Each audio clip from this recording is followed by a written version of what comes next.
সারা দুনিয়ায় দিনের বার্তা করতে প্রচার ও প্রসার, কুরআন হাদিসের আলোকে শোনো বয়ান ভাই আমার। আলহামদুলিল্লাহি রাব্বিল আলামিন ওয়াসসালাতু ওয়াসসালামু আলা সাইয়্যিদিল মুরসালিন আম্মা বা'দ ফাআউযু বিল্লাহি মিনাশ শাইতানির রাজীম বিসমিল্লাহির রহমানির রহিম আসসালাতু ওয়াসসালামু আলাইকা ইয়া রাসূলুল্লাহ ওয়া আলা আলিকা ওয়া আসহাবিকা ইয়া হাবিবাল্লাহ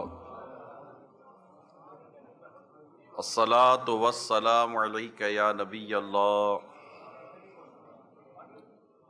ওয়া আলা আলিকা ওয়া আসহাবিকা ইয়া নূরাল্লাহ। اللہ پاک کے سب سے آخری نبی محمد عربی صلی اللہ علیہ وآلہ وسلم نے ارشاد فرمایا، تم میں سے قیامت کے روز میرے سب سے زیادہ نزدیک وہ شخص ہوگا جس نے دنیا میں مجھ پر زیادہ سے زیادہ درود پڑھے ہوں گے۔ صلو علی الحبیب صلی اللہ تعالی علی محمد۔ بنگلہ دیش کے شہر سعید پور میں الحمدللہ ہم آج جمع ہیں اور کچھ کاروباری طبقے کو اور پروفیشنلز طبقے کو جمع کرنے کی کوشش کی گئی ہے۔ حضرت سیدنا سعد رضی اللہ تعالی عنہ نے رسول پاک صلی اللہ علیہ وآلہ وسلم سے عرض کی، اگر موبائل فون سائلنٹ کر دیں گے تو آپ کو انشاءاللہ بیان میں سننے میں آسانی رہے گی، اور اگر جیب میں رکھ دیں گے تو زیادہ آسانی رہے گی، تاکہ آپ کی توجہ رہے گی بیان کے اندر۔ تو حضرت سیدنا سعد رضی اللہ تعالیٰ عنہ نے سرکار مدینہ صلی اللہ علیہ وسلم سے عرض کی، آپ دعا فرمائیے اللہ پاک میری دعا قبول فرمائے۔ اس کو کہتے ہیں مستجاب الدعوات، یعنی جو دعا کرے وہ قبول ہو جائے، یعنی میں مستجاب الدعوات ہو جاؤں، یعنی میں جب بھی دعا کروں اللہ پاک میری دعا قبول فرما لے۔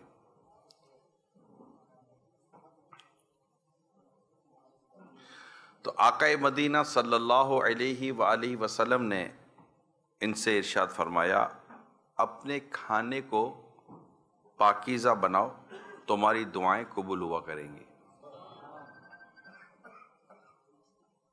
کتنا مختصر سا دیکھا جائے تو کتنا مختصر سا ارشاد ہے، اور درخواست کتنی بڑی ہے، آپ یہ سمجھ رہے ہیں نا، اللہ پاک میری دعا قبول فرمائے، اور شاید ہم میں سے ہر ایک کی تمنا ہوتی ہوگی۔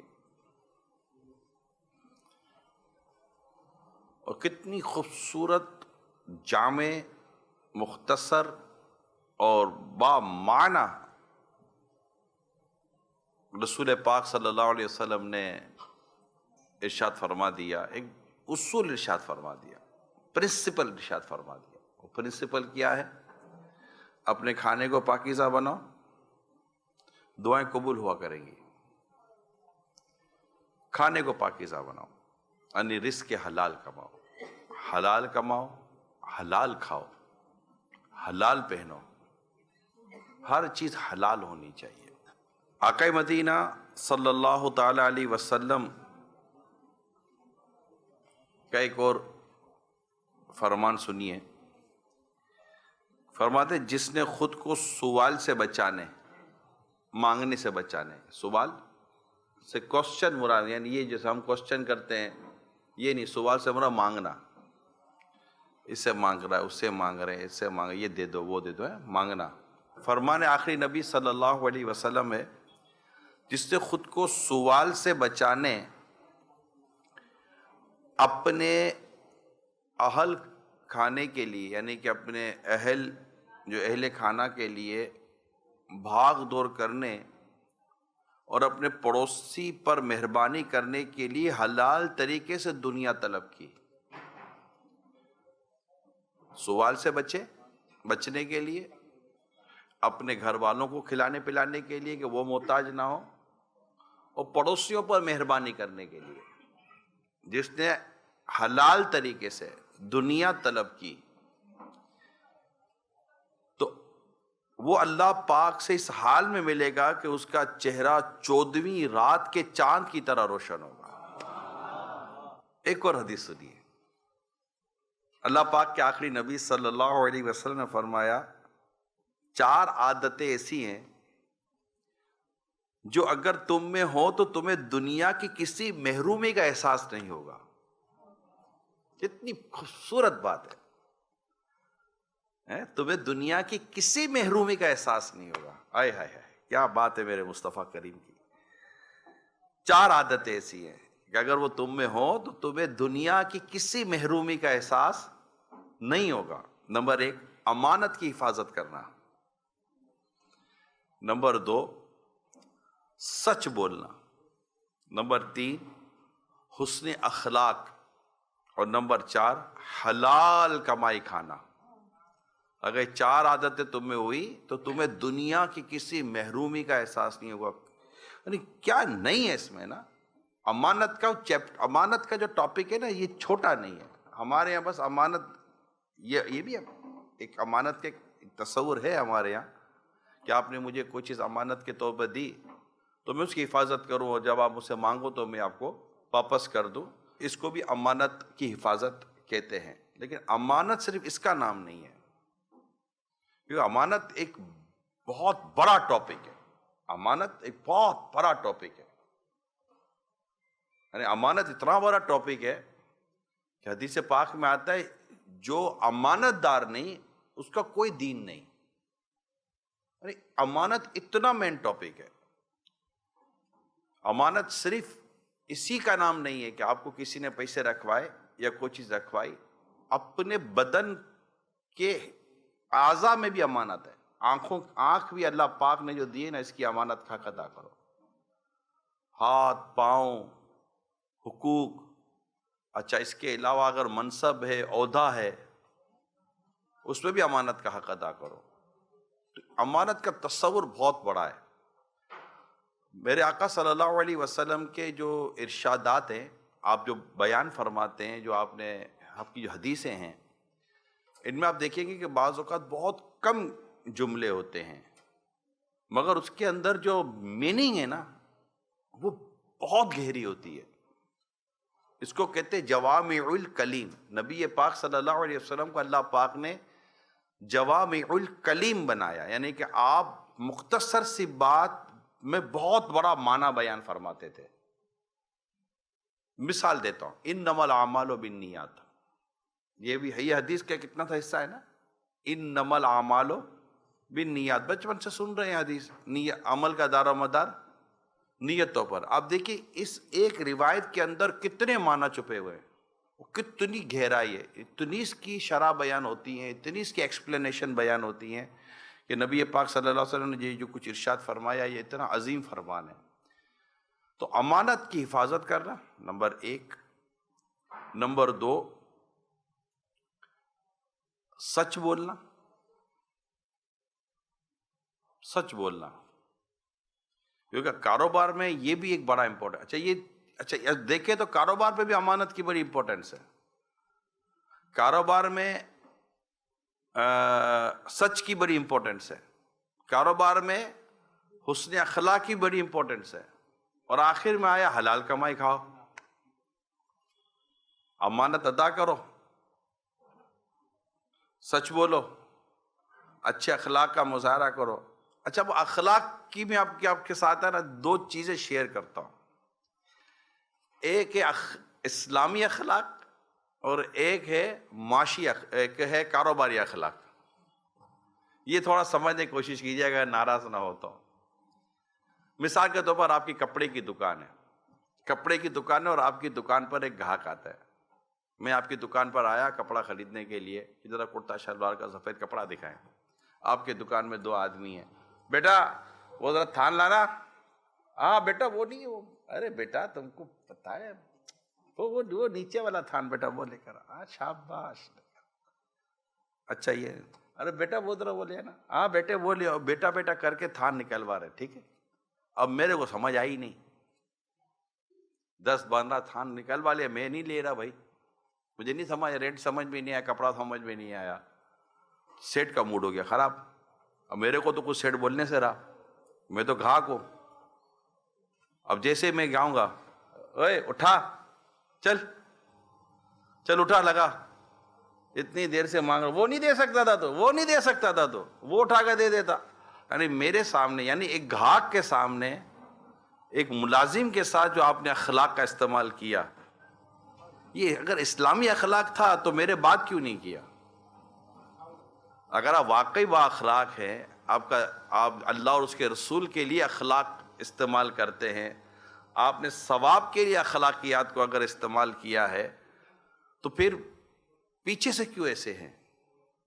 ملازم بھی ہنستا ہوگا کہ یار یہ سیٹ بھی کبھی کدھر ہے کبھی ادھر ہے, کاروبار ہو گیا تو مسکراتا ہے, کاروبار نہیں ہوا تو منہ تربوز کی طرح پھلا کے بیٹھ جاتا ہے. تو یہ ایک ہے مطلب کہ معاشی, مطلب کہ معیشت کے تعلق سے کاروباری اخلاق سمجھ لاؤ اس کو, کہ بندے کو اخلاق, سیٹ سے بات کرنی ہے تو اخلاق سے بات کرے گا, افسر سے بات کرنی ہے تو جی سر آئیے سر بیٹھیے سر. اور جو غریب آدمی ہوگا اس کو جھاڑے گا, ابے یہ کو آنے کا ٹائم ہے, جب دیکھو منہ اٹھا کر آ جاتے ہو. اچھا اگر کوئی بڑا آدمی آ جائے, سر آج تو قسمت کھل گئی, آج تو میری بس بھاگ جا گئے, آج آپ آ گئے, واہ واہ واہ واہ. وہ غریب آدمی آئے گا, تیرے کو آج پہلا دن ہی ملا تھا سال کا. یعنی یہ ہمارا یہ عجیب مزاج ہے, ہم لوگوں کو دیکھ کر اپنی عادتیں بدلتے ہیں. اگر بڑا آدمی ہو, امیر آدمی ہو, کھاتا پیتا آدمی ہو, تھوڑا منصب والا ہو, عہدے دار ہو, باپ رے باپ, سیڑھی کے نیچے آ کر رومال بچھا کر بولیں گے سر اس کے اوپر پاؤں رکھ کر آ جاؤ. تو یہ ہمارے اخلاق اللہ کے لیے ہونے چاہیے. کس کے لیے؟ اللہ کے لیے ہونے چاہیے. تم میں سے بہتر وہ جس کے اخلاق سب سے اچھے ہیں, یہ حدیث پاک میں, جس کے اخلاق سب سے اچھے ہیں, کردار اچھا ہونا چاہیے اور اللہ کے لیے ہونا چاہیے.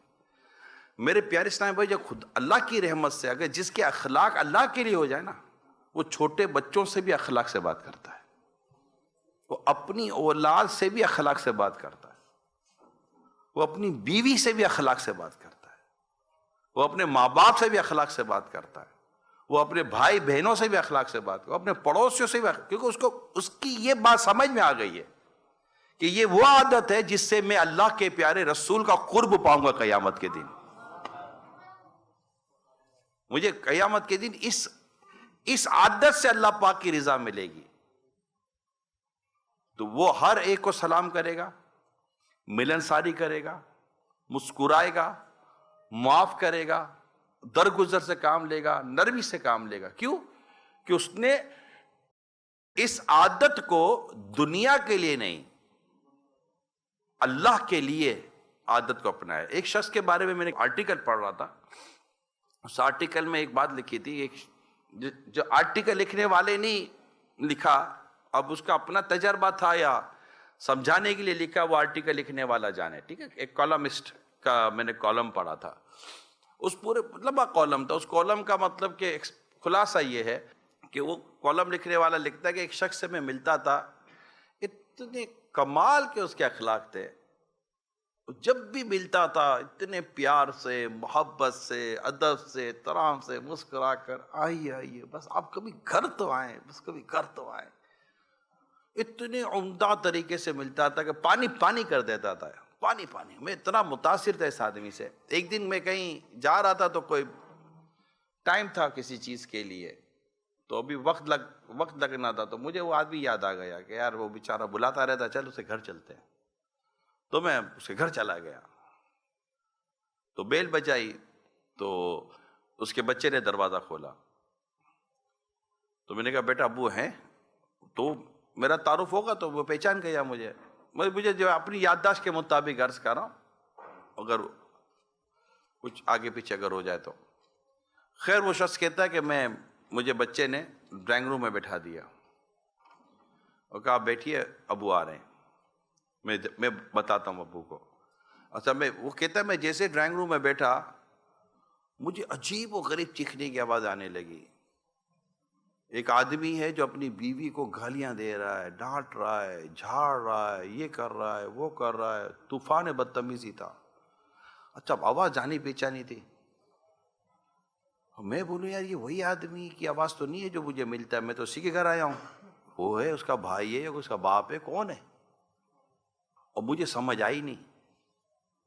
اور تھوڑی دیر میں بیٹھا رہا, اور اس کے بیٹے نے جا کے اس کو بتایا نہیں ہوگا کہ وہ گھومی ہوئی تھی باپ کی. تو اس نے کہا یار چلو میں فون کرتا ہوں, ابھی تک تو وہ آیا نہیں ہے. تو میں نے کال کی تو مجھے باقاعدہ اس کے کال, اس کے گھر, اس کی جو رنگ ٹیون گئی اس کے موبائل پہ, میں نے رنگ ٹیون کی آواز سنی. تو اس نے جب کال دیکھی تو اس کو میں ہوں, اس نے دیکھ لیا. تو میں نے اس کی آواز سے چپ ہو جاؤ, بس اب چپ ہو جاؤ, خاموش. اب یہ ساری باتیں وہ دوسرے کمرے میں بیٹھ کر سن رہا ہے. اس کو نہیں پتا کہ یہ آدمی دوسرے کمرے میں بیٹھا ہوا ہے. السلام علیکم. ارے بھائی جان آپ نے یاد کیا, کیسے ہیں آپ؟ بس کہا وہ آپ کے گھر. اچھا گھر پہ آنا ہے, آئیں میں بس تھوڑا باہر نکلا ہوں, تھوڑی دیر میں گھر آ جاؤں گا. وہ آدمی کہتا ہے میں تمہارے گھر میں پیچھے بیٹھا ہوں کمرے میں, اور تمہارا یہ دوسرا روپ دیکھ چکا ہوں, لہٰذا اب میں جا رہا ہوں. چلا گیا. وہ کہتے کہ لوگ باہر کیسا ہوتا ہے, اندر کیسا ہوتا ہے. یہ سمجھانا کیا تھا, لوگ باہر کیسے ہیں اور اندر کیسے ہیں. اخلاق چاہے امیر ہو یا غریب ہو, اپنا ہو یا پرایا ہو, ہمیں اخلاق اچھے رکھنے چاہیے, کردار اچھا رکھنا چاہیے, کیونکہ ہمیں اللہ سے ثواب لینا ہے. حتیٰ کہ جو چھوٹے بچے کو خوش کرتا ہے نا, چھوٹا بچہ خوش کرتا ہے, اللہ پاک اس کو جنت میں فرحت والا گھر عطا فرماتا ہے, بیت الفرح اس کو عطا فرماتا ہے. چھوٹے بچوں کو جو خوش کرتے ہیں, بچہ بڑا بوڑھا سب کے سب جی آئیے. امام صاحب سے بھی اچھی بات ہو تو مقتدی سے بھی اچھی بات ہو, پڑوسوں سے بھی اچھی بات ہو, گھر والوں سے, باہر سب سے اچھی بات ہو. میرے آقا صلی اللہ علیہ وسلم کے اخلاق سب کے لیے اعلیٰ سے اعلیٰ اخلاق تھے, بلکہ اخلاق کا یہ عالم تھا. رسول پاک صلی اللہ علیہ وسلم کے اخلاق کریمہ کا عالم یہ تھا کہ ہر شخص یہ سمجھتا تھا کہ نبی پاک مجھ سے سب سے زیادہ محبت کرتے ہیں. یہ کتنے خوبصورت اخلاق, یہ کتنی خوبصورت عادت ہوگی کہ آقا صلی اللہ علیہ وسلم سب سے زیادہ مجھ سے محبت کرتے ہیں. نبی پاک صلی اللہ علیہ وسلم کے ایک صحابی تھے, دیہات سے آتے تھے, گاؤں سے, ولیجر, اور جب بھی کوئی گاؤں سے آتے تھے تو کچھ نہ کوئی نبی پاک صلی اللہ علیہ وسلم کے لیے تحفہ گاؤں سے لایا کرتے تھے. تو آقا صلی اللہ علیہ وسلم بھی اپنی شان کے مطابق عطا فرماتے تھے. تو نبی پاک صلی اللہ علیہ وسلم کے یہاں یہ جب حاضر ہوئے تو رسول پاک صلی اللہ علیہ وسلم گھر پر نہیں تھے. بتایا گیا کہ رسول پاک صلی اللہ علیہ وسلم گھر پر نہیں ہیں. تو وہ آتے تھے گاؤں سے اور بازار میں جا کر اپنا مال بیچتے تھے. یعنی اب یہاں بھی آتے, ابھی بھی یہ ہوتا ہے نا, گاؤں سے لوگ آتے ہیں اپنا مال بیچتے چلے جاتے ہیں نا. تو وہ آتے تھے اپنا مال بیچتے تھے, بازار میں چلے جاتے تھے. تو نبی پاک صلی اللہ علیہ وسلم گھر پر تشریف فرما نہیں تھے, تو وہ بازار چلے گئے. جب رسول پاک صلی اللہ علیہ وسلم تشریف لاتے ہیں, بتایا گیا کہ وہ آپ کے وہ دیہات کے جو گاؤں کے جو ہے نا وہ آئے تھے. اچھا اب آپ سوچئے میں کس کا واقعہ سنا رہا ہوں, پیارے آقا صلی اللہ علیہ وسلم کا. آقا صلی اللہ علیہ وسلم کو جب پتہ چلا تو آپ بازار چلے گئے ان سے ملنے کے لیے, کیونکہ میرا دوست آیا ہے. اچھا جب گئے تو چلچلاتی دھوپ, عرب کی دھوپ تھی, اور وہ مال بیچ رہے تھے اپنا. اب غور کریں آپ, کریم آقا کی کریمی پہ غور کریں آپ. یہ پاک صلی اللہ علیہ وسلم نے پیچھے سے گئے اور پیچھے سے جا کے ان کی آنکھوں پر ہاتھ رکھ کر یوں لے لیا. آپ سمجھ رہے, آقا صلی اللہ علیہ وسلم کیا کر رہے, پیچھے سے تشریف لے گئے اور آنکھوں پہ ہاتھ رکھ کر جیسے بتاؤ کون ہے نا, بتاؤ کون ہے. تو اب جیسے آنکھوں پہ ہاتھ رکھ کے کیا, تو پہلے تو انہوں نے کہا کون ہے, چھوڑو, مگر جیسے سینے اقدس کی ٹھنڈک ملی نا تو وہ سمجھ گیا کہ یہ خوشبو کسی اور کی نہیں ہے, میرے آقا کی خوشبو, یہ کوئی اور نہیں ہو سکتا.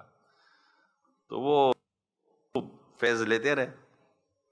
سرکار صلی اللہ علیہ وسلم کی ادا پر قربان جائیں. فرماتے ہیں وہ پہچان گئے کہ کون ہے. مصطفیٰ کریم ہے صلی اللہ علیہ وسلم، میرے آقا ہیں، میرے مولا ہیں، میرے نبی ہیں، میرے محبوب ہیں. یہ وہ ہے جن پر میری جان، میرا مال، میری آل، میری اولاد، میرا سب کچھ قربان. نبی پاک صلی اللہ علیہ وسلم نے ارشاد فرمایا، کون ہے جو میرے اس غلام کو خریدے گا؟ کون ہے؟ کون کہہ رہا ہے؟ آقا کہہ رہے ہیں. ہم کہتے ہیں آقا میں آپ کا غلام ہوں، اور امید لگاتے ہیں کہ سرکار ہمیں قبول کر لے گا. ہاں یہ میرا غلام ہے. میں تو کا ہی چاہوں کہ بندہ ہوں شاہ کا، تو وہ کہے جی جناب، یعنی میں مطلب آقا قبول مالے کہ آپ میں غلامی کے طور پر قبول لے لے، یہ میرا غلام ہے نا. یہی آرزو جو ہو سرخرو، ملے دو جہان کی آبرو. میں کہوں غلام ہوں آپ کا، وہ کہیں کہ ہم کو قبول ہے. یہاں تو معاملہ ہی بالکل منفرد ہے. یہاں تو آقا فرمات کون ہے جو ہمارے غلام کو خریدے گا. عرض کرتے یا رسول اللہ، اب آپ کے غلام کے مطلب مجھ غلام کا کیا دام ہوگا؟ ارشاد فرمایا، اللہ اور اس کے رسول کی بارگاہ میں تیرا بڑا مقام ہے. یہ لطف کی بات تھی، یہ کرم کی بات تھی، اخلاق کی بات تھی، رحمت کی بات تھی، شفقت کی بات تھی.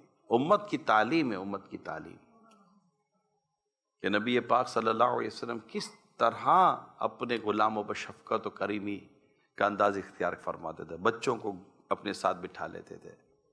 کوئی مطلب سرد رات میں، ابھی یہاں تو بھی اتنی ٹھنڈ نہیں ہے. ابھی میں پچھلے دنوں یو کے میں، یورپ میں تھا، -10 تک تھا. -10 تک ہم گئے تھے، یعنی وہاں ٹیمپریچر اتنا تھا -10. مطلب میں نے -10 دیکھا ہے، -10 -7. بلکہ یاد پڑتا ہے میں لاسٹ ٹائم ایک ساؤتھ کوریا میں تھا، -21. مطلب جیبوں میں وہ ان کے پاؤچ آتے ہیں ساؤتھ کوریا میں، ایک پاؤچ آتے ہیں جو جیب میں رکھے نا ہاتھ میں تو گرم ہو جاتے. تو وہ لوگ اپنی جیکٹ کے اور اپنے پینٹ وغیرہ جو بھی پہنتے ہیں نا، اس کی جیب میں پاؤچ رکھتے ہیں ٹھنڈے علاقے. تو وہ مطلب کہ ایک سخت سردی. اب یہ اس لیے مثال دے رہا ہوں کہ ایک دفعہ ہم لوگ گئے تھے عراق کی طرف، ہم گئے تھے مزارات اولیاء کی زیارت کے لیے. کربلا جانا تھا، نجف، وہاں بغداد معلیٰ ہم حاضر ہوئے تھے غوث پاک کے دربار میں. تو وہ سفر بھی مجھے یاد ہے. یہ میں آپ کو جو مثالیں دے رہا ہوں اس کے پیچھے ایک وجہ ہے. تو نماز کا وقت ہوتا تو وضو کریں، اور وضو کرے تو جیسے ہی پانی ہاتھ پر لگے تو ہاتھ سن، منہ پہ ڈالو تو لگے منہ ہے ہی نہیں. ٹھنڈا نا، پانی ٹھنڈا، برف ٹھنڈا.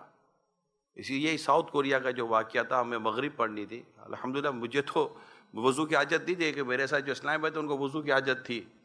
تو وہاں دعوت اسلامی کے ساؤتھ کوریا میں اس وقت 20 سے زیادہ ہمارے سینٹر بنے ہوئے تھے. ابھی ہمارے الحمدللہ ساؤتھ کوریا میں، یو کے میں اور ساؤتھ افریقہ میں وغیرہ میں الحمدللہ ہمارے کئی سینٹرز بنے ہوئے، مساجد بنی ہوئی ہیں، نماز کی جگہ بنی ہوئی ہیں. تو پانی نہیں آ رہا تھا، تو وہ چولہا جلانا پڑتا تھا نا، تاکہ وہ گرم ہوگا تو پانی، آئس پگھلے گی تو پانی نکلے گا.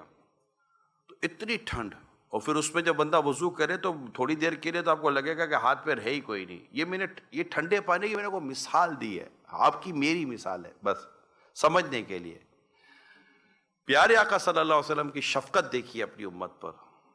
آپ صلی اللہ علیہ وسلم کا انداز مبارک پر قربان جائیں. سردی میں، سخت سردیوں میں صحابہ کرام علیہم رضوان پانی لایا کرتے تھے بارگاہ رسالت میں، کہ آقا اس میں ہاتھ ڈالے تو پانی برکت والا ہو جائے. آقا اس میں ہاتھ ڈالیں تو پانی برکت والا ہو جائے. سیرت میں یہ بات لکھی ہوئی ہے کہ سخت سردی میں بھی جب صحابہ کرام علیہم رضوان پانی لایا کرتے تو نبی پاک اپنا ہاتھ اس میں داخل کر دیتے تھے، اپنے غلاموں کی دل جوئی کے لیے، اپنے صحابہ کی دل جوئی کے لیے. ان کے بچوں کے نام رکھنا، بچوں پر ہاتھ پھیرنا، شفقت دینا، پیار کرنا، محبت دینا. ازواج مطہرات جو آپ کی زوجہ تھیں، ان پر شفقت و محبت، ان پر اخلاق. یعنی حضرت عائشہ صدیقہ رضی اللہ تعالیٰ عنہ سے کوئی عرض کرتا ہے کہ سرکار کے اخلاق کیا تھے، تو ارشاد کیا فرماتی؟ کیا تو نے قرآن نہیں پڑھا؟ آپ سمجھ رہے کہ تو نے قرآن نہیں پڑھا؟ کہا پڑھا ہے. تو کہا جو قرآن ہے وہی تو تیرے آقا کے اخلاق تھے. اور ان کی تعریف کہ اللہ فرماتا ہے وَإِنَّكَ لَعَلَىٰ خُلُقٍ عَظِيمٍ، کہ بے شک اخلاق کے بلند ترین مرتبے پر فائز ہیں. تو میرے پیارے اسلام بھائیو، اخلاق اللہ کے لیے ہوں. بات میری رزق کے حلال پر تھی، مگر ایک موضوع چلا تو میں نے کہا چلے یہ موضوع پر بات کر لوں کہ یہ بہت بڑا پرابلم ہے ہمارے یہاں کہ ہم کسی کے ساتھ کچھ، کسی کے ساتھ کچھ ہے. لیکن ہم الحمدللہ ہمیں ہر مسلمان سے اخلاق کے ساتھ ہی بات کرنی چاہیے. تو اخلاق اچھے ہو اور حلال کمائی، 4 چیزیں رسول پاک صلی اللہ علیہ وسلم نے جب فرمائی، اللہ پاک مجھے اور آپ کو اس پر عمل کرنے کی توفیق عطا فرما دے. میں دوبارہ دہرا دیتا ہوں، امانت کی حفاظت، سچ بولنا، حسن اخلاق کا مظاہرہ کرنا، اور چوتھی بات حلال کمائی کھانا. اب نیت کریں انشاءاللہ تعالی ان 4 پر عمل کریں گے. صلو علی الحبیب صلی اللہ تعالی علی محمد وعلی آلہ وصحبہ وبارک وسلم. پیارے آقا صلی اللہ تعالی علیہ وآلہ وسلم نے ارشاد فرمایا، حلال کمائی کی تلاش بھی، حلال کمائی کی تلاش بھی فرائض کے بعد ایک فریضہ ہے. یعنی نماز روزے کے بعد کسب حلال یہ فرض ہے. یعنی کہ یہ کیونکہ مانگنا نہیں ہے ہم کو، یہ یاد رکھیں کہ مانگنا ہے نا، اس کو اسلام پسند نہیں کرتا. روزگار رکھیں، رزق کمائیں، چاہے وہ ہنر کے ذریعے کمائیں، کسی کی چیز کے ذریعے کمائیں، لیکن ایک بات فائنل ہے، حلال ہی کمانا ہے. یہ یاد کر لے بس. یہ ہمارا یہ ہمارا کور پوائنٹ ہے آج کا، کہ ہم نے کیا کمانا ہے؟ صرف حلال کمانا ہے. اچھا، اب صرف حلال کمانا ہے نا، اس میں تھوڑا سا میں آپ کا اور وقت لوں گا کہ اب آپ یہاں سے چلیں، ابھی آپ بیٹھے ہیں سعید پور میں، اور یہاں سے چلے آپ ڈھاکہ کی طرف. میں بھی ڈھاکہ سے آیا ہوں. تو آپ کو میں راستے میں پوچھوں کہ بھائی آپ کہاں جا رہے ہو، تو آپ مجھے ڈھاکہ جا رہا ہوں. میں کہا آپ کو راستہ پتہ ہے؟ راستہ نہیں پتہ. پوچھا، میں کسی سے پوچھا نہیں ہے. تو آپ کیسے کہہ سکتے کہ میں صحیح جا رہا ہوں؟ کہہ سکتے؟ ایک لاجیکل بات کر رہا ہوں، آپ نہیں کہہ سکتے. آپ چاہے جاب کرتے ہیں یا دکانداری کرتے ہیں، ملازم ہیں یا سیٹ ہیں، اب جو بھی ہیں، آپ کما رہے ہیں. میں آپ کو پوچھتا آپ حلال کما رہے ہیں؟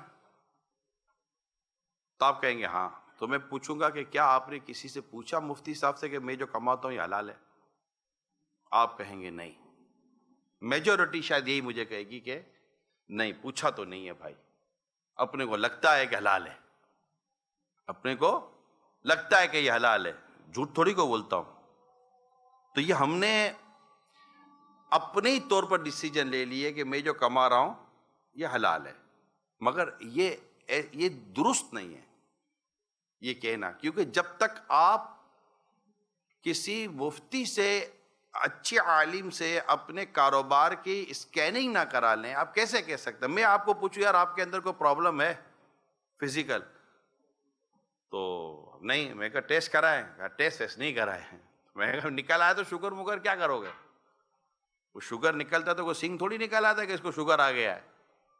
کولیسٹرول نکل آیا تو یورک ایسڈ نکل آیا، ٹرائگلیسرائڈ نکل آیا، کوئی بھی بیماری اللہ نہ کرے نکل آیا. اللہ تعالیٰ شفا عطا کرے، بیماریوں سے اللہ حفاظت فرمائے. لیکن اب یہ تو اندر ہی چھپی ہوئی ہوتی ہے، ہمیں تو نہیں پتا ہوتا.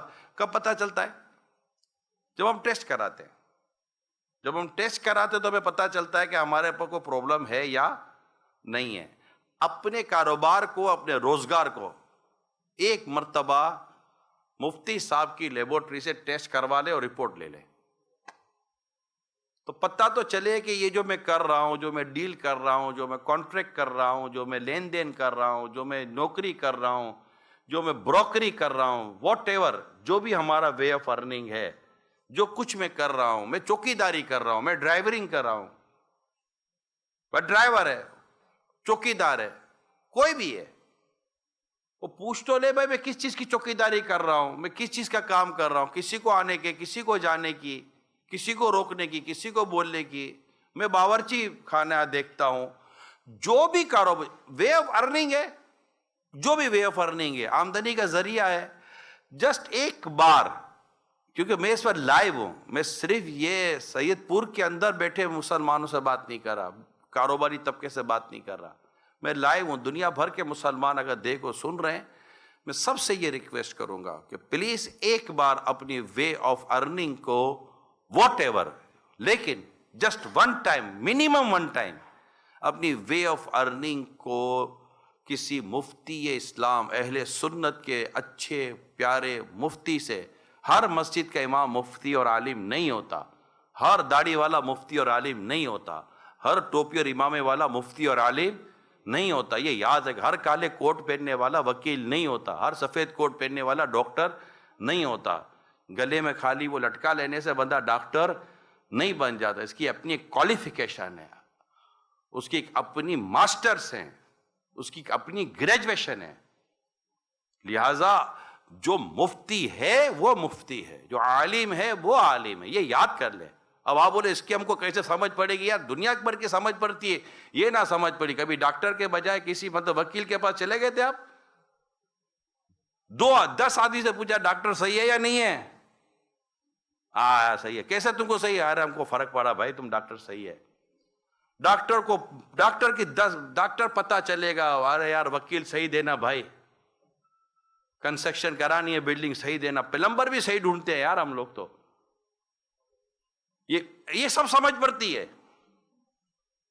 مگر صحیح عالم اہل سنت عاشق رسول اور مفتی اگر اللہ کرے مل جائے، کیونکہ ہر مفتی عالم ہے مگر ہر عالم مفتی نہیں ہے.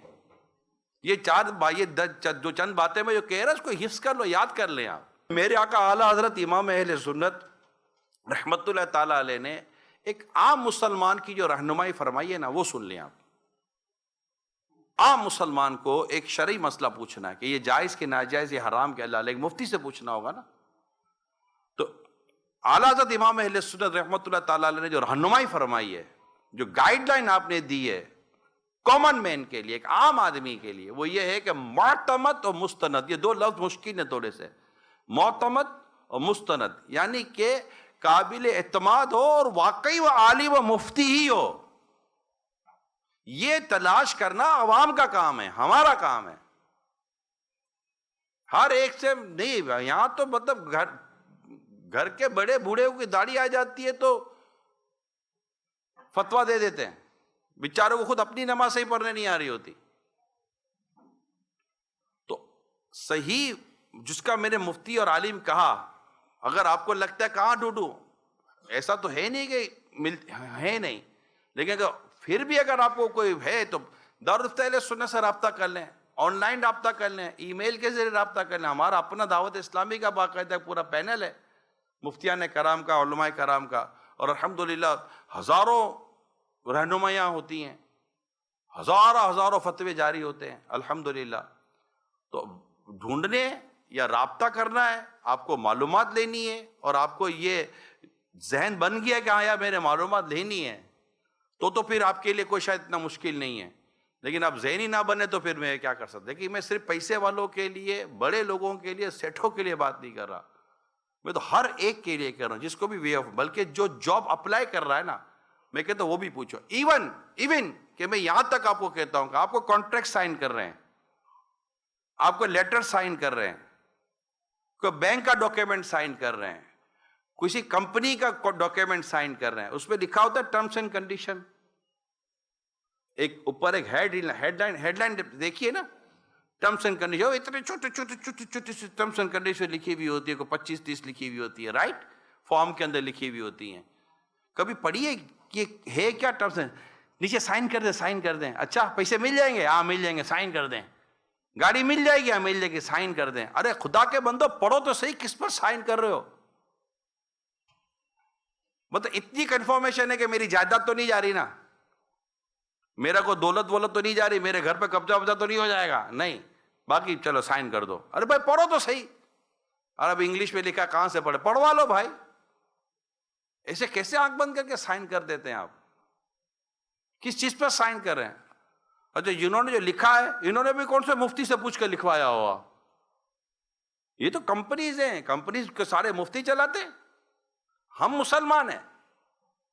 یا ایھا الذین آمنوا ادخلوا فی السلم کافہ، یہ قرآن میں واضح طور پر اللہ پاک نے ہمیں ارشاد فرمایا، یا ایھا الذین آمنوا ادخلوا فی السلم کافہ، اے ایمان والو۔ ہم سے بیان ہے، کس سے کہا جا رہا ہے؟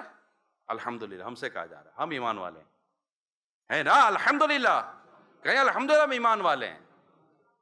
مجھ سے میرا رب فرما رہا ہے، یا ایھا الذین آمنوا، اے ایمان والو، لبیک یا عبدی، معذرت، یہ تو اللہ فرمائے گا لبیک یا عبدی، میرے بندے فرما میں حاضر ہوں۔ بندہ کیا کہے گا؟ لبیک یا ربی، اے میرے رب۔ وہ سبقت لسانی سے ہو گیا، کہنا کچھ چاہتا تھا نکل کچھ گیا، تو یہ میں نے رجوع کر لیا۔ تو اے ایمان والو، اللہ فرماتا ہے، تو بندہ کیا کہے گا؟ لبیک یا ربی، اللہم لبیک، اے اللہ میں حاضر ہوں۔ ادخلوا فی السلم کافہ، اسلام میں پورے کے پورے داخل ہو جاؤ، اس میں ساری زندگی آ گئی آپ کی میری، شادی، کاروبار، گھر بار، کھانا پینا، سونا جاگنا، کپڑے پہننا، تعلقات رکھنا، کس سے دوستی کروں، کس سے دوستی نہ کروں، کیا کھاؤں کیا نہ کھاؤں، ارننگ پر ہی سوچیں گے کہ یہ میں آ رہا ہے کیا ہے، کہ بس آنکھ بند کر کے چلتے رہیں گے، یار کیا کرے یار، گھر والوں کی ضرورت ہے، بیوی نہیں مانتی، بچے نہیں مانتے، ماں باپ نہیں مانتے، خاندان میں منہ دکھانا ہے، یہاں منہ دکھانا ہے، وہاں منہ دکھانا ہے۔ یہ جو منہ دکھانے کے چکر میں رہتے ہیں نا، میں آپ کو ایک وہ سناتا ہوں، بڑی عبرت والی اور حقیقت دیکھے تو سمجھنے والی ایک روایت ہے، سمجھنے کی کوشش کیجیے گا۔ چنانچہ ایک حدیث پاک میں ہے، بڑی توجہ سے سنیے گا، مدنی چینل کے ناظرین بھی بڑی توجہ سے سنیں۔ ایک حدیث پاک میں لوگوں پر ایک زمانہ ایسا آئے گا کہ اس شخص کے علاوہ کسی دین والے کا دین محفوظ نہ رہے گا جو اپنے دین کو لے کر، یعنی اس کی حفاظت کی خاطر ایک پہاڑ سے دوسرے پہاڑ اور ایک غار سے دوسرے غار کی طرف بھاگے۔ ایسا حالات ہوں گے، دین بچانا مشکل ہو جائے گا، اپنا ایمان بچانا مشکل ہو جائے گا، ایسا زمانہ آئے گا۔ اس وقت نبی پاک صلی اللہ علیہ وسلم، حدیث پاک ہے، اس وقت معیشت یعنی روزی روٹی حاصل کرنا اللہ پاک کو ناراض کیے بغیر نہ ہوگا۔ جب یہ صورتحال ہوگی تو آدمی اپنی بیوی بچوں کے ہاتھوں برباد ہو جائے گا۔ کس کے ہاتھوں؟ بیوی بچوں کے ہاتھوں برباد ہو جائے گا۔ اگر بیوی بچے نہ ہوں گے تو والدین کے ہاتھوں اس کی بربادی ہوگی، اور اگر والدین بھی نہ ہوں گے تو اس کی بربادی رشتہ داروں یا پڑوسیوں سے کے ہاتھوں ہو جائے گی۔ صحابہ کرام علیہم رضوان نے عرض کی، یا رسول اللہ صلی اللہ علیہ وسلم، یہ کیسے ہوگا؟ میرے آقا صلی اللہ علیہ وسلم نے ارشاد فرمایا، وہ اسے معیشت یعنی روزی روٹی وغیرہ کی کمی پر شرم دلائیں گے، اس وقت وہ اپنے آپ کو بربادی کی جگہوں پہ لے جائے گا، یعنی یہ حرام کمانے کی طرف چلا جائے گا۔ کون عار دلائیں گے، کون شرم دلائیں گے؟ یا تو بیوی بچے دلائیں گے، وہ نہیں ہے تو ماں باپ، وہ نہیں ہے تو رشتہ دار پڑوسی۔ آپ اس روایت کو سنیے جو میں نے بیان کی، اور اپنے ارد گرد کا ماحول دیکھیں۔ ہم کو زیادہ تر باتیں گھر سے سننے کو پڑتی ہیں، فلاں کے پاس یہ آ گیا، اپنے پاس تو یہ بھی نہیں ہے، اس نے تو کارپیٹ بچھا دیا، اپنے پاس تو کارپیٹ نہیں ہے، اس کے پاس تو اپنا مکان ہو گیا، اپنا تو کرایہ کا مکان ہے، اس کے موٹر سائیکل آ گیا، اپنے پاس تو سائیکل ہے، اس کے پاس کار آ گئے تو بیکار ہے، اس کے پاس یہ تو تیرے پاس یہ نہیں، تیرے وہ تو وہ نہیں، یہ شادی ہے تو میں کچھ نہ پہنوں، پچھلی شادی میں تو پہنا تھا، اور تو بے تو ہر شادی میں کوئی نیا لباس کہاں سے تم کو سلا کے دے گا بھائی آدمی؟ میچنگ کا یہ نہیں ہے تو فلاں کا یہ نہیں ہے تو بچوں کا وہ نہیں ہے تو بہن کا وہ نہیں ہے تو ماں کا وہ نہیں ہے تو باپ کا وہ نہیں ہے. اس ڈیمانڈ کے چکر میں آپ کو بتاؤں میرے کتنے نوجوان لڑکوں کی شادیاں رکی ہوئی ہیں. یہ ایک تو بیٹیوں کی شادیاں جو رکتی ہیں وہ تو اللہ پاک ان کے اچھے اچھے نصیب کرے, ان کو اچھے رشتے دے, اس پر تو لوگ بات کرتے ہیں. جوان لڑکیاں گھر میں بیٹھی ہیں, جوان لڑکے گھر میں بیٹھی ہیں, یہ ایک تکلیف دہ بات ہے, اور اللہ سے دعا ہے کہ ان جوان بیٹیوں کے اللہ پاک اچھے اور نیک سنتوں والے رشتے عطا فرمائے, آسانی ہو جائے. مگر ان نوجوانوں کے بارے میں کون بات کرے گا؟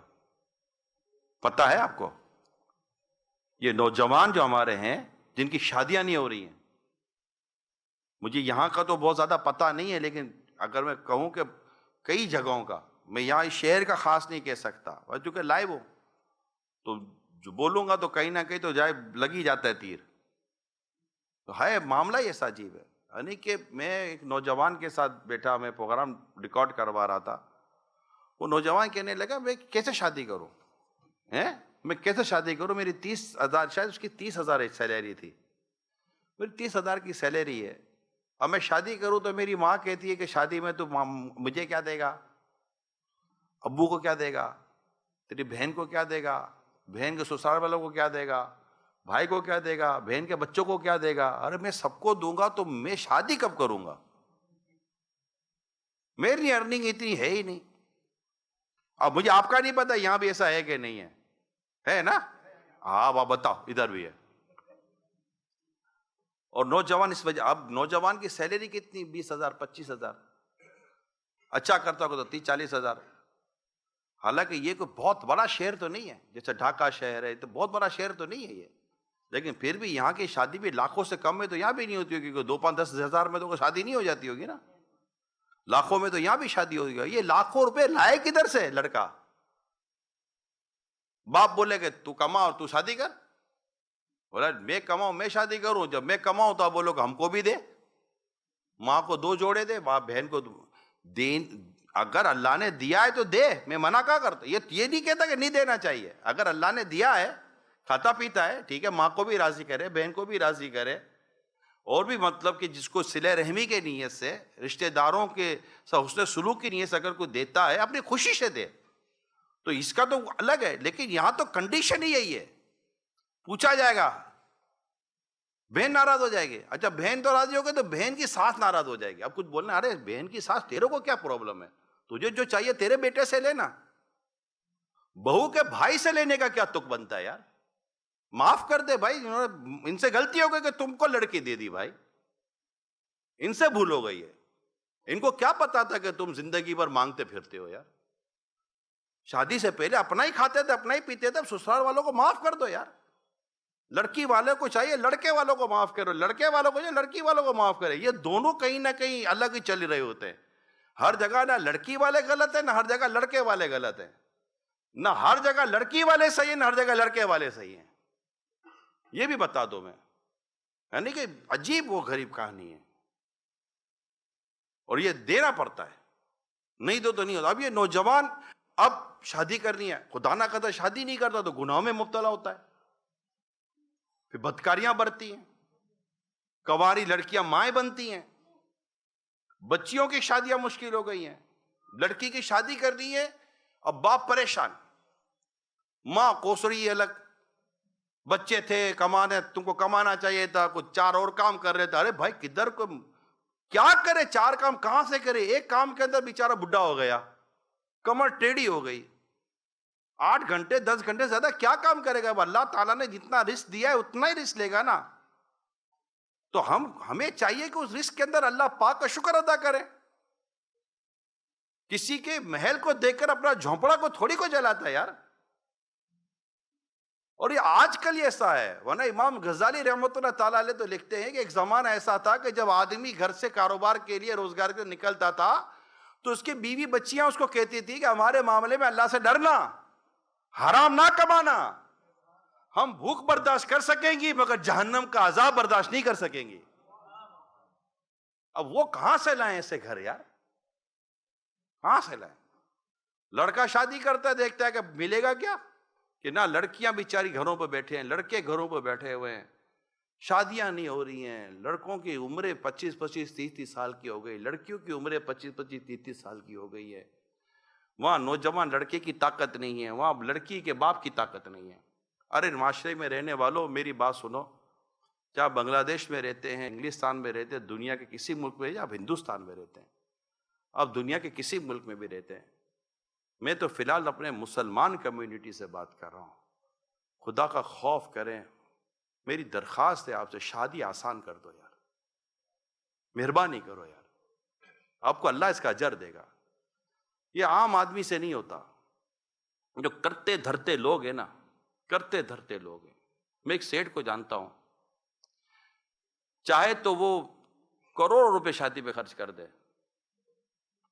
مگر وہ ان کی ایک مزاج ہے کہ نہیں، شادی پہ خرچ نہیں کریں گے، جو پیسے بچیں گے نا ان سب غریبوں کی شادی کریں گے.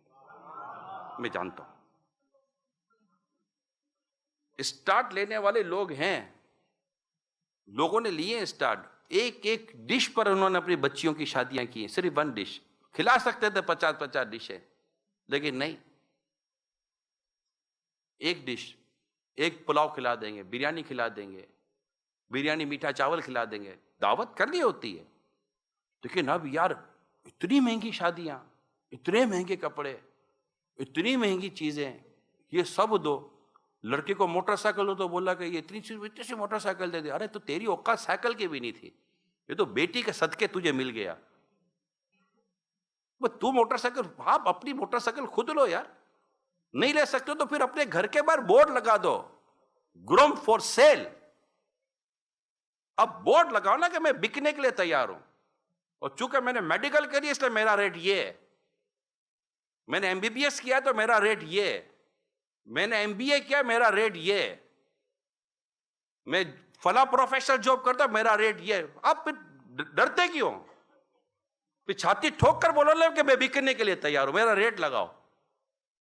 کروڑ، 2 کروڑ، 3 کروڑ، 50 لاکھ، 70 لاکھ. میرا ریٹ موٹر سائیکل نہیں ہے، میرا ریٹ کار ہے، کیونکہ میں بیکار ہوں. لڑکی لائے گی کار تو میرے کو کار ملے گی، ورنہ میں زندگی بھر بیکار رہوں گا. تو ہم شادیاں سستی کر دیں.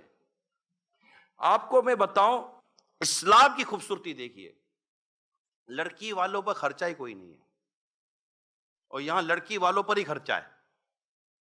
ہماری سوسائٹی میں آج بھی بدقسمتی کے ساتھ لڑکی پیدا ہوتی ہے تو باپ کا منہ اتنا سا ہو جاتا ہے. کیوں؟ لڑکی تو رحمت ہے، بیٹیاں تو محبت کرنے والیاں ہوتی ہیں. رسول پاک صلی اللہ علیہ وسلم بیٹیوں والے تھے. شہزادے بھی آپ کے یہاں ولادت ہوئی، لیکن شہزادوں کا بچپن میں انتقال ہو گیا. 4 شہزادیاں اور 2 شہزادے رسول پاک صلی اللہ علیہ وسلم کے، شور ان کے نام ہیں، مگر آپ بھی بیٹیوں والے تھے. بی بی فاطمہ کس کی بیٹی تھی؟ سرکار صلی اللہ علیہ وسلم کے. بی بی زینب، ام کلثوم، رقیہ رضی اللہ تعالیٰ عنہما، یہ سرکار صلی اللہ علیہ وسلم کی شہزادیاں ہیں. آج بیٹیاں پیدا ہوتی ہیں تو اتنا سا منہ ہو جاتا ہے. اس لیے نہیں کہ بیٹی اچھی نہیں لگی، وہ بیٹی کے ساتھ جو آیا ہے نا اس کو ابھی سے ٹینشن ہو گیا. حالانکہ اس کو پتہ بھی، اس کو یہ بھی نہیں پتا کہ بیٹی کے جوانوں تک میں بھی زندہ رہوں گا کہ نہیں رہوں گا، یا بیٹی بھی بڑی ہوگی کہ نہیں ہوگی، مگر بس کا منہ خراب ہو جائے گا. ارے خدا پر بھروسہ کر، اللہ تعالیٰ نے اولاد دی ہے تو اولاد کے ساتھ اللہ تعالیٰ تجھے رزق بھی دے گا. وہ اپنا رزق خود لے کر آئی ہے، تیرا کو تھوڑی کھائے گی یار. تیری اولاد تیرا تھوڑی کھاتی ہے، وہ اپنا کھائے گی، تم اپنا کھاؤ گے. اللہ نے سب کا رزق اپنا اپنا دیا ہوا ہے. مگر ہمارے تو طور طریقے نا اس کے ساتھ پرابلم ہو گیا اور ہو گئے. اب لڑکی کے پاس، لڑکی والوں پر خرچہ نہیں ہے. میری بات سمجھو، اے معاشرے میں رہنے والوں میری بات کو سمجھیے، اے مسلمانوں میری بات سمجھیے. شادی میں خرچہ کیا یہ بتائیے کہ بھائی شادی ہوگی تو کھانا، مطلب نان نفقہ بولتے ہیں، ایک لفظ ہے نا نان نفقہ، سنا ہوگا آپ نے لفظ. پہننے کو کپڑا، کھانے کو روٹی، رہنے کو گھر. یہ نان نفقہ ہے عرف اور عادت کے مطابق جو معاشرے میں چلتا ہے. یہ کس کی ذمہ داری ہے؟ شوہر پر ہے.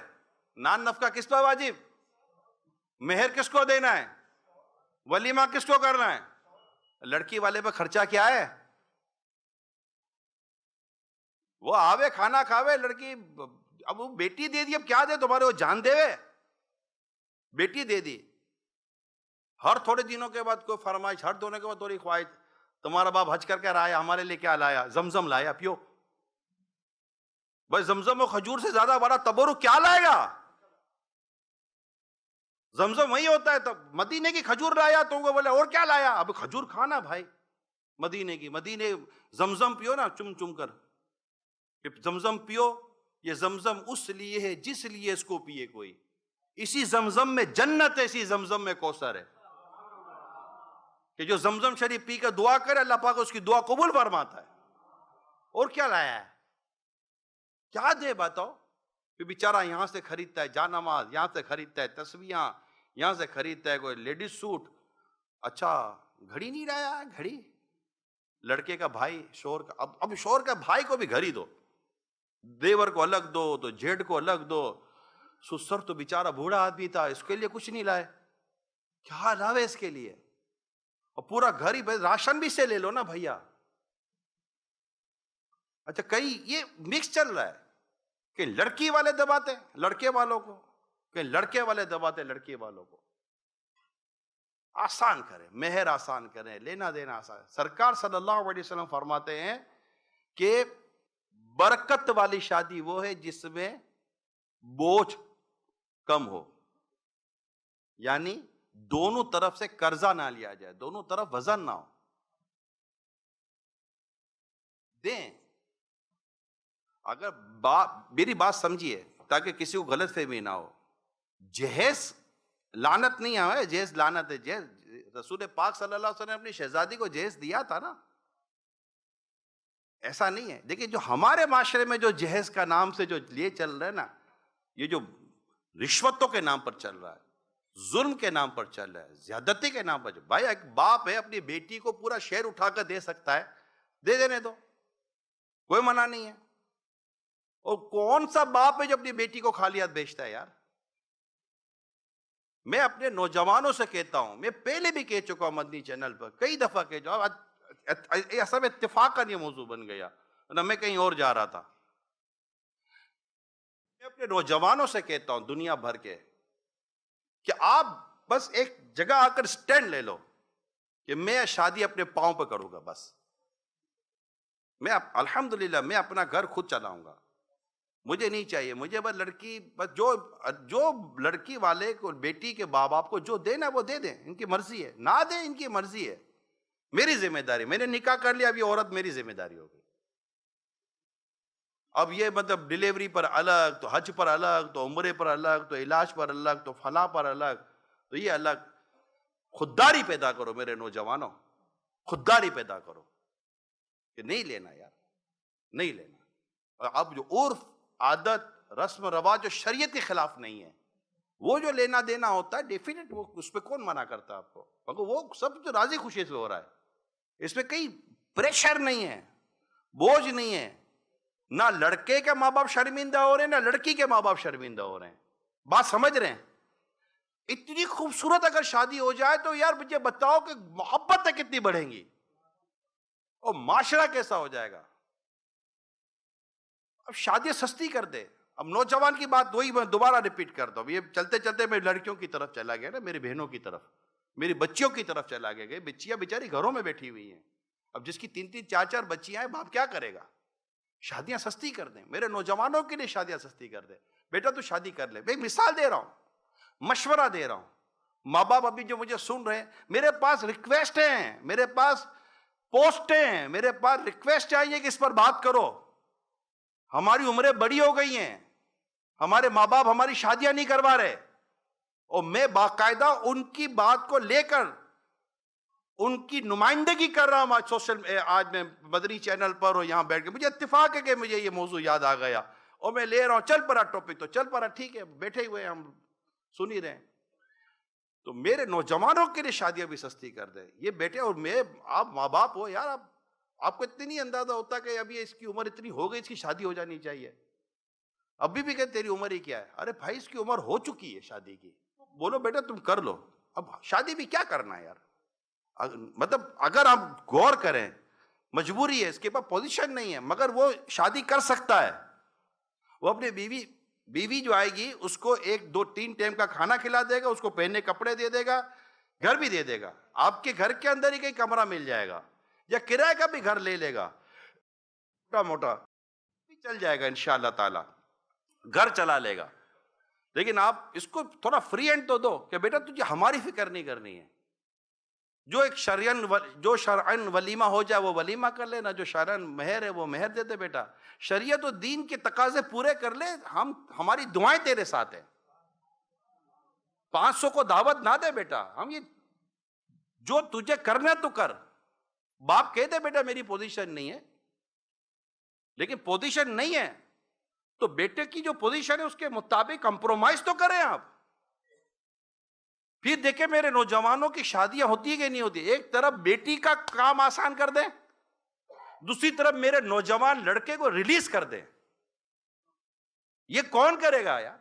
یہ خاندان کے بڑے کریں گے، یہ سول سوسائٹی کے لوگ کریں گے، یہ معاشرے کے کرتے دھرتے جو لوگ ہیں وہ کریں گے۔ کسی ایک کمیونٹی کی بات نہیں کر رہا ہوں میں، یہ مختلف کمیونٹی میں مختلف چیزیں رائج ہیں، جو شرعاً درست ہے، اخلاقاً درست ہے، معاشرے میں عرف و عادت جو شریعت کے مطابق درست ہے، اس کا ہونا اپنی جگہ پر ہے، اس کو میں کلام نہیں کرتا، لیکن ریلیز تو کرے میرے نوجوان کو، ان کی بیچاروں کی شادیاں ہونے دیں، یہ ضائع ہو جائیں گے، تباہ ہو رہے ہیں۔ فلمیں، ڈراموں نے، میڈیا نے، الٹے سیدھے پروگراموں نے، گندے گندے مناظروں نے ان کے دماغ خراب کیے ہوئے ہیں بیچاروں کے، آپ سمجھتے نہیں ہیں۔ میرے اپنے بڑے بوڑھوں سے، والدین سے بات کر رہا ہوں، پیرنٹس سے بات کر رہا ہوں، آپ جا کے پوچھیں گے بیٹا میں نے آج بیان سنا تھا، وہ مولانا بول رہا تھا تیرے کو شادی کرنی ہے، اب یہ اتنا منہ بول کے بولے گا ہاں کرنی ہے، کیسے بولے گا یار؟ اس کو شرم نہیں آئے گی؟ آپ کی بیٹی کی عمر ہو گئی ہے، آپ اس کو پوچھ رہے بیٹی کیا لگتا ہے، بیان تو سنا تھا میرے کو، سمجھ تو آ رہی تھی، تو کچھ تیری شادی کرنی ہے، وہ کیسے بولے گی؟ حیا شرم بھی تو کوئی چیز ہے یا نہیں ہے؟ آپ کو نہیں سمجھ پڑتی، آپ کو بھوک کی سمجھ آ جاتی ہے، آپ کو پیاس کی سمجھ آ جاتی ہے، گرم ٹھنڈے کی سمجھ آ جاتی ہے، بچے کو دیکھ کر یہ سمجھ نہیں آتی کہ میرے بیٹے اور میرے بیٹی کی عمر شادی کی ہے یا نہیں ہے۔ میرا تمام تر عاشقان رسول سے یہ مشورہ ہے کہ دین، شریعت، اسلام کے سارے تقاضوں کو سامنے رکھیں، معاشرے کی اخلاق اور جو بھی عرف و عادت کے اس کو سامنے رکھیں، اس کو سمجھیں، سیکھیں جو میں کہہ رہا ہوں، کیونکہ اس کی ڈیٹیل ہے، میں اس میں جاؤں گا تو گھنٹہ 1.5 گھنٹہ اور نکل جائے گا۔ سامنے رکھیں، اور رکھنے کے بعد ایک اچھا سا ڈیسیجن لے کر، آپ کو لگتا ہے کہ بچہ مطلب کہ بیوی کو سنبھال لے گا، اور مطلب اخلاق اور عادات اور طریقے سے بھی سنبھال لے گا، پتہ چلے گا بچہ ہی مطلب کہ بچہ ہے، اس کی یہاں بھی اگر بچہ ہو گیا تو بچے کے گھر پھر بچہ ہو جائے گا، یعنی اس کی تو مینٹلٹی بچہ، اور جو لڑکی تھی اس کا بھی بچپنا، تو ایک گھر سنبھالنے جیسی صلاحیت پیدا کروائیں، اور ہو جاتی ہیں۔ بعض اوقات آپ اپنی عمر دیکھ کر سمجھتے ہیں، اب آپ 40 سال کے آدمی، وہ آپ کا 20-22 سال کا بیٹا، بلکہ آپ کی عمر 45 سال 50 سال ہو گئی ہے جب آپ نے بچے کی شادی کر رہے ہو، تو اب آپ بولو گے میں ایسا نہ میرا بچہ ایسا، آپ جاؤ نا، آپ 20 سال کے کیسے تھے؟ جب آپ 20 سال کے تھے تو آپ کیسے تھے؟ تو آپ کو لگے گا یار میرا بچہ مجھ سے بہت زیادہ سمجھدار ہے۔ آپ دیکھ لو، آپ آج آپ اپنے بچوں کو اپنی اس کرنٹ ایج، کرنٹ ایکسپیرینس سے جج کرتے ہیں۔ آپ خود کو اس 20-25 سال کی عمر پہ رکھے جب آپ کی 20-25 سال کی عمر تھی، تو آج ایک تعداد ہے جن کو اپنے اولاد اپنے سے زیادہ انٹیلیجنٹ، اپنے زیادہ ایکسپیرینس نظر آئے گی۔ اپنے بچوں کی قدر کریں، ان کی عزت کریں، ان کو پیار، مان، سمان دیں، انشاءاللہ آپ کا بچہ آپ کے قدموں میں لوٹے گا۔ ساری دنیا عزت کرتی ہے اور آپ بولتے ہیں تو کسی کام کا نہیں ہے، وہ بولتا ہے ساری دنیا مجھ سے کام لیتی ہے، میرا باپ بولتا ہے تو کسی کام کا نہیں ہے، نہیں ہوگا، جب باپ بولتا ہے تو صحیح بولتا ہوگا۔ تو ایسا نہ کرے، بات چلی تھی کہیں اور، میں پہنچ گیا کہیں اور، لیکن بات آپ ہی کے مطلب کی تھی یا نہیں تھی، اس کا فیصلہ آپ کر لیجئے گا۔ آپ یہ میں نے وہ شاید باتیں کی ہیں جو میری معاشرے کے، میری سوسائٹی کے، بلکہ ایک فیملی ہے، طبقے جو شاید لاکھوں لاکھ ہیں، یہ چیخ نہیں سکتے، ان کے پاس مائک نہیں ہے، یہ بول نہیں سکتے، ان کے پاس اسکرین نہیں ہے، ان کے پاس سوشل پلیٹ فارم نہیں ہے۔ الحمدللہ اللہ کی رحمت دعوت اسلامی کے پاس ہے، اور میں اس کا فائدہ اٹھا کر میں ان اپنے دکھیارے مسلمان خاندانوں کی، اور ان دکھیارے نوجوانوں کی، اور ان دکھیاری میری بچیوں کی، میری بہنوں کی میں نمائندگی کر کے کہہ رہا ہوں کہ خدا را ان پر رحم کرے، ان کو زیادہ اس طرح کی کمائی پر مجبور نہ کریں کہ یہ حرام کمائیں اور حرام کما کر پھر یہ اپنے گھر کو چلائیں۔ حرام کمائی سے یاد کر لو میرے پیارے اسلامی بھائیو، حرام کمائی سے گھر میں جھگڑے، فساد، نا اتفاقی آتی ہے، اولاد نافرمان ہوتی ہے۔ حلال کمائیں، مختصر کمائیں، ایک دوسرے کو طنز تانا تنقید نہ کریں، کمپرومائز کریں۔ اور اس کے لیے میں آپ کو ایک فارمولہ دے دیتا ہوں اینڈ میں جاتے جاتے، آمدنی کے مطابق اپنے اخراجات فکس کر لیں۔ یہ فارمولہ ہے، آمدنی کے مطابق اپنے ایکسپنس فکس کریں۔ ایکسپنس کے مطابق آمدنی بنانے جائیں گے نہ تھک جائیں گے، خرچہ قابو میں نہیں آتا۔ وزن اور خرچہ جب ایک بار بڑھ جائے تو پھر اس کو گھٹانا مشکل ہے۔ یہ دونوں کام بہت مشکل ہے، ایک ویٹ بڑھ جائے اور ایک گھر کا خرچہ بڑھ جائے۔ اب بولو کہ ان کو نیچے لاؤ تو بہت محنت کرنی پڑتی ہے۔ تو یہ یاد کر لیں، یہ میری گھر کی اسلامی بہنیں بھی یاد کریں، اس میں لائیو ہوں نا تو آپ ٹینشن نہ لو، اس پر میری کئی اسلامی بہنیں مجھے دیکھو سن رہی ہوں گی، کئی مائیں دیکھو سن رہی ہوں گی۔ آپ کا میں کئی کام کر چکا، شاید آپ گھر جا کر وہ بات نہیں کر سکو گے جو میں ابھی بول چکا ہوں، ٹھیک ہے؟ کیا دیکھ وہ تو بول رہا تھا نا، اب ہے اتنی آمدنی کیا کروں میں؟ کیونکہ میری اسلامی بہنیں یہ دیکھیں کہ صبح اٹھ کر کاروبار پہ جاتا کہ نہیں جاتا، کہ سویا پڑا تو نہیں ہے نا میرا آدمی، میرا اسلام پہ سویا ہوا ہے نہیں ہے نا، جا رہا ہے مارکیٹ، جا رہا ہے، محنت کر بھی رہا ہے، ایسا تو نہیں محنت بھی نہیں کر رہا، ہٹ دھرمی بھی نہیں کر رہا۔ اب جو بیچارہ کر سکتا تھا وہ کر رہا ہے، رات کو تھکا آ رہا ہے، گھر آ رہا ہے، مزید کوشش کر رہا ہے۔ اس کو تھوڑی اچھا لگتا ہے کہ میں مطلب کہ یوں مانگتا مانگتا پھروں نہ، مطلب کہ یوں تنگ دستی کے ساتھ رہو۔ بیچارہ جو کر سکتا ہے کر رہا ہے، مزید جو بہتری آئے گی کرے گا، لیکن کر تو رہا ہے نا، پڑا ہوا تو نہیں ہے، سویا تو نہیں ہے، اڑاتا تو نہیں ہے، کوئی نشے کا عادی تو نہیں ہے، کوئی شرابیں تو نہیں پیتا، کوئی جوا تو نہیں نہ کھیلتا، کوئی ادھر ادھر دوستوں پہ تو خرچ کر کے نہیں آ جاتا نا، فیملی کے لیے کر رہا ہے نا جو کر رہا ہے، آپ کو کھلانے پلانے کے لیے کر رہا ہے نا، تو اب کر رہا ہے۔ اب جو بیچارے کے نصیب، اب جو مقدر تھا وہ ہے، آپ کے بھی نصیب میں یہی ہے، اس کے نصیب میں بھی یہی ہے، تو محبتوں سے رہو نا یار، کیوں لڑکے جیتے ہو یار؟ کب لاؤ گے کب لاؤ گے؟ روزانہ دال کھائیں، روزانہ دال بھی نہیں ملے گی تو کیا کر لو گے؟ اللہ نے رزق تو دیا ہے نا یار، پیسہ نہیں ہے رزق تو ہے، امیری نہیں ہے رزق تو ہے، دولت نہیں ہے رزق تو ہے۔ رزق تو ہے یا نہیں ہے؟ پانی پی رہے رزق نہیں ہے؟ اگر اللہ نہ کرے یہ رزق بھی رک گیا تو کیا کرے گا؟ جس دن رزق رکا نا ٹینشن نہ لیں، جس دن رزق ختم ہو گیا نا اس دن آپ زندہ بھی ہیں، آپ قبر میں ہوں گے۔ یہ بھی ذہن بنا لیں آپ، جب بندے کا رزق پورا ہو جائے گا تو وہ قبر میں اترے گا، کیونکہ اس کا موت کا ٹائم ہو گیا۔ وہ جب تک زندگی ہے رزق ملے گا، یا جب تک رزق ہے زندہ ہے، زندگی ختم رزق ختم، یہ سارا یہ ساتھ ساتھ چل رہا ہے، ایک آگے پیچھے نہیں ہے۔ پھر آپ قبر میں اتر گئے، کیا رزق بولنا؟ اب اعمال ہے اور آپ ہے اور ہمیں تو اللہ نیکی اور تقوی پرہیزگاری دے، تو آپ اپنے رب پر بھروسہ کرو۔ ان کی باتوں میں آ کر حرام روزی مت کمانا، کہ قیامت کے دن کوئی کسی کے کام نہیں آئے گا۔ یہ یاد، یہ میں تمام میرے اسلامی بھائیوں کو بہت کان کھول کے میرے بھائی سن لو آپ، یہ جو ہم اپنے بیوی بچوں کے لیے اور گھر بار کے لیے اور ان کے لیے جو حرام روزی کماتے ہیں نا، اللہ نہ کرے اللہ نہ کرے، غلط روزی کماتے ہیں کہ یار کیا کرے کیا کرے، قیامت کے دن کوئی ایک کام نہیں آئے گا، ماں بھی نہیں آئے گی کام، بالکل میں واضح طور پر کہہ رہا ہوں، کیونکہ اولاد قیامت کے دن ماں کو کہے گی ماں ایک نیکی دے دے، میرے پاس نیکی کی کمی ہے، ماں ایک نیکی نہ دے گی بیٹے کو۔ باپ بیٹے کو بولے گا، باپ نے کتنی محنت کی، اے ٹی ایم مشین بنا ہوا تھا، بیٹا جب بھی خواہش کا کارڈ ڈالے باپ ٹھک ٹھک ٹھک ٹھک کرتا ہوا پیسے دے دیتا تھا، اور جب اے ٹی ایم مشین سے پیسہ نہیں نکلتا نا، خالی آواز آتی ہے تو بولتا ہے کیا کرکراٹی کر رہا ہے بڈھا، جب تک پیسہ ہے اس کا بولنا اچھا لگتا ہے، جب پیسہ نہیں دیتا تو باپ کا بولنا بھی برا لگتا ہے۔ یہ ہمارے بدقسمتی ہے، جنرل بات کر رہا ہوں، 100% بات نہیں کر رہا، لیکن یہ یاد رکھ لیں کہ قیامت کے دن باپ اگر بیٹے کو کہے گا نا بیٹا ایک نیکی دے دے، بیٹا نیکی نہ دے گا، نہ بیٹے کو باپ نیکی دے گا، نہ ماں بیٹے کو نیکی دے گی، نہ بیٹا ماں کو نیکی دے گا، نہ بیوی شوہر کو دے گی، نہ شوہر بیوی کو دے گا۔ قیامت کا معاملہ بڑا ہی نفسا نفسی کا معاملہ ہے۔ اے کیا کورونا میں نہ دیکھا کون کس کا تھا؟ چلو بتاؤ نا یار، کون کس کا تھا؟ باپ کو کوئی ہاتھ لگانے جاتا تھا کورونا ہو گیا تو؟ بیٹے کو کورونا ہو گیا کیا باپ آیا؟ کوئی آیا؟ مجھے بتائیں. کورونا میں ہم نے دیکھا یار کوئی گھر میں رکھنے کو تیار نہیں تھا. نکالو نکالو نکالو. نہ ڈاکٹر ہاتھ لگا رہا ہے نہ بیٹا ہاتھ لگا رہا ہے.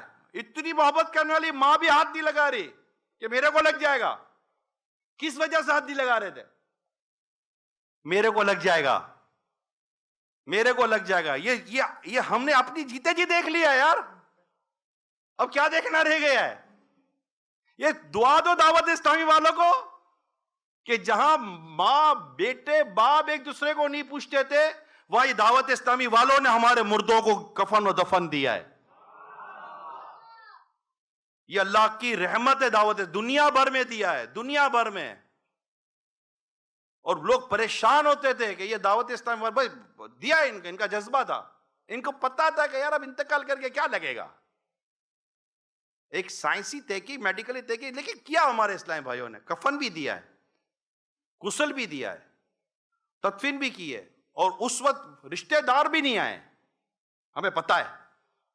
مگر چونکہ دعوت اسلامی والوں کی تربیت کرنے والے کا نام ہے الیاس قادری, امیر اہل سنت. الحمدللہ انہوں نے وہ جذبہ انہوں نے پھونک دیا ہمارے اسلامی بھائیوں میں.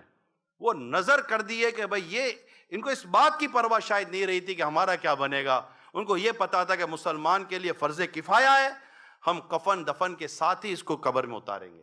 غسل میت ہونا چاہیے. حالانکہ کئی جگہوں پر یہی ہوتا تھا, غسل نہیں ہونا, کفن نہیں ہونا. آپ کو سب پتا ہے, میرے کو کوئی نئی باتیں نہیں کر رہا ہوں. مگر جب بھی میری دعوت اسلامی والوں کے پاس یہ کیس آیا, میری دعوت اسلامی والوں نے, اللہ ان سب کو میرے اسلامی بھائیوں کو سلامت رکھے, اسلامی بہنوں نے اسلامی بہنوں کو کفن دفن دیا, غسل دیا.